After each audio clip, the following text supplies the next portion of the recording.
Price the Lord, hallelujah. പ്രിയ സഹോദരങ്ങളെ, ഈ ഒരു വ്യാഴാഴ്ച ദിനം കർത്താവ് വലിയൊരു അനുഗ്രഹത്തിൻ്റെയും അഭിഷേകത്തിൻ്റെയും ദിനമാക്കി മാറ്റട്ടെ എന്ന് ആത്മാർത്ഥമായി പ്രാർത്ഥിക്കുകയും ആശംസിക്കുകയും ചെയ്യുകയാണ് കേട്ടോ. ഇത് നോക്കിയേ, നമ്മുടെ തൃശ്ശൂർ അതിരൂപതയിലെ ഈ വർഷം 3 ബാച്ചുകളെയും ധ്യാനിപ്പിക്കുന്നത് റോയ് പാലാട്ടി എന്ന് പറഞ്ഞ അച്ഛനാണ്, CMI അച്ഛനാണ്. ഇപ്പോൾ ജെറുസലേമിൽ ഒരു ബാച്ച് ധ്യാനം നടന്നുകൊണ്ടിരിക്കുന്നുണ്ട്. നമ്മുടെ തൃശ്ശൂർ അതിരൂപതയിലെ എല്ലാ വൈദികരെയും, പ്രത്യേകിച്ച് ധ്യാന ദിവസങ്ങളൊക്കെ ഒരു ആത്മവിശുദ്ധീകരണത്തിൻ്റെ ദിവസമാണ്. നമുക്ക് പ്രത്യേകമായിട്ട് വൈദികർക്ക് വേണ്ടി പ്രാർത്ഥിക്കാം കേട്ടോ. ഹല്ലേലൂയ.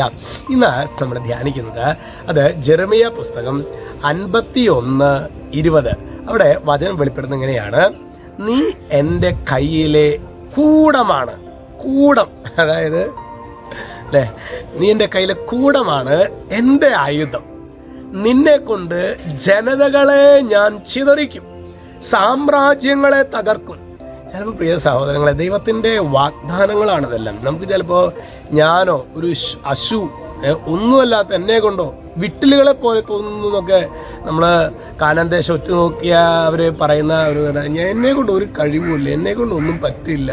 അങ്ങനെയല്ല സഹോദരങ്ങളെ, ദൈവത്തിൻ്റെ വാഗ്ദാനമാണത്.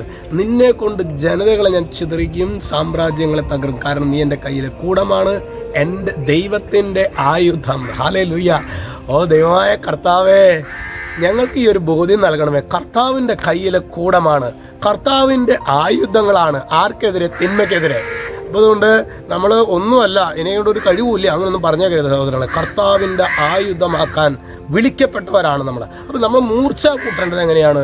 വിശുദ്ധിയിൽ, കൃപയിൽ, കുദാശകൾ സ്വീകരിച്ച്. പ്രിയ സഹോദരങ്ങളെ, നമ്മളാകുന്ന ആയുധങ്ങൾക്ക് മൂർച്ച കൂട്ടാനായിട്ടുള്ള ദൈവകൃപ നിങ്ങൾ ഓരോരുത്തർക്കും ഉണ്ടാകട്ടെ. യേശുവേ, എന്നെ കേൾക്കുന്ന ഓരോ മക്കൾക്ക് ഈ ഒരു അഭിഷേകം നൽകണമേ.